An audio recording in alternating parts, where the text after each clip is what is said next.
Transformation's purpose is to establish a meaning in the organization, which then clarifies a mission, which then moves to aligning the top power, and then goes into large groups to empower the rest of the organization, the critical mass of the organization. This weekend I saw Hannah Montana.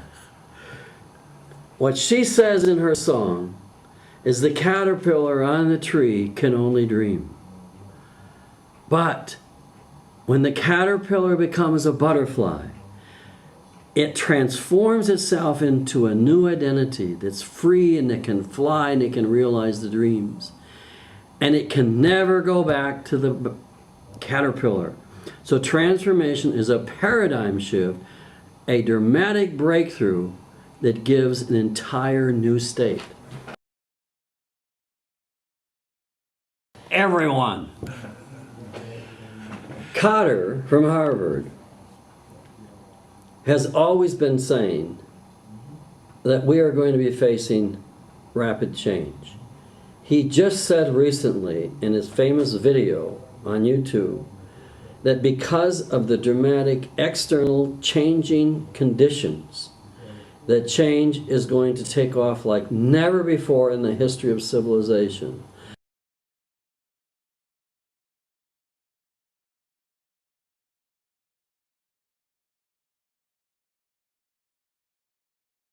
Are the key principles.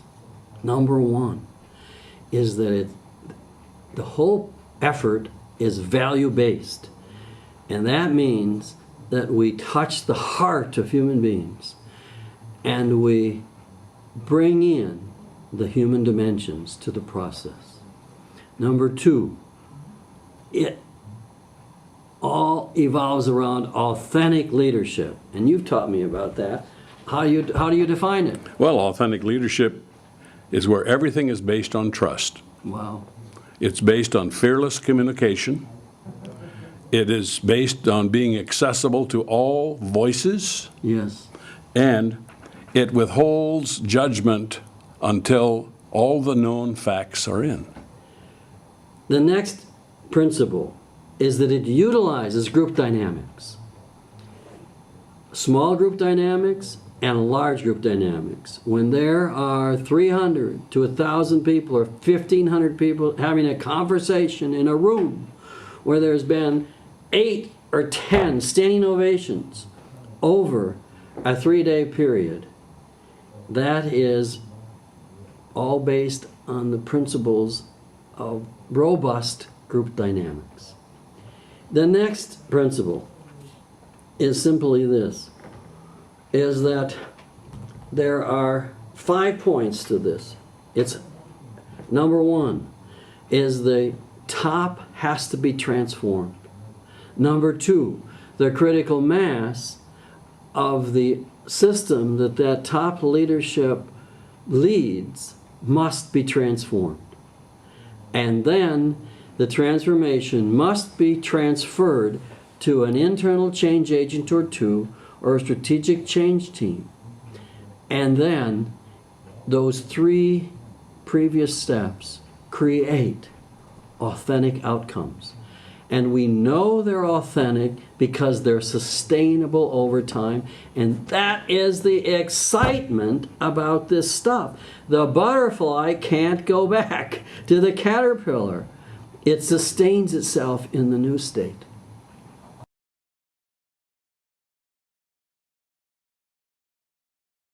You can use all kinds of instrumentation to find out where an organization is, and you then use that instrumentation again to see the progress that it's moved to. So there's pre and post test measurements that should be there. There can be countless stories that can be generated. I had one website had 100 stories of personal transformation, of organizational transformation. One of the great success factors for me is profitability. So one organization that Bob Terry introduced me to increased their profitability 69%. It was one of the 50 bank units of that organization. Every other bank unit only increased their profitability from 4 to 8%.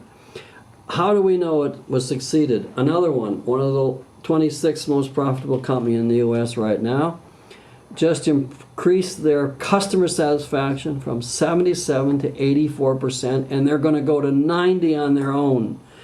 Before, they'd never moved customer satisfaction more than 1% at any time, and it's since they started measuring it. So we know when it is successful, when there has been true and real action that sustains itself. It can't not reverse. Last little story. One company repeats the process over and over on their own. The results there have been, they became the most loved brand in their country.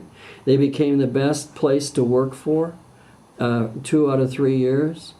And they just got bought by one of the largest financial systems in the world for a price that's just absolutely unbelievable.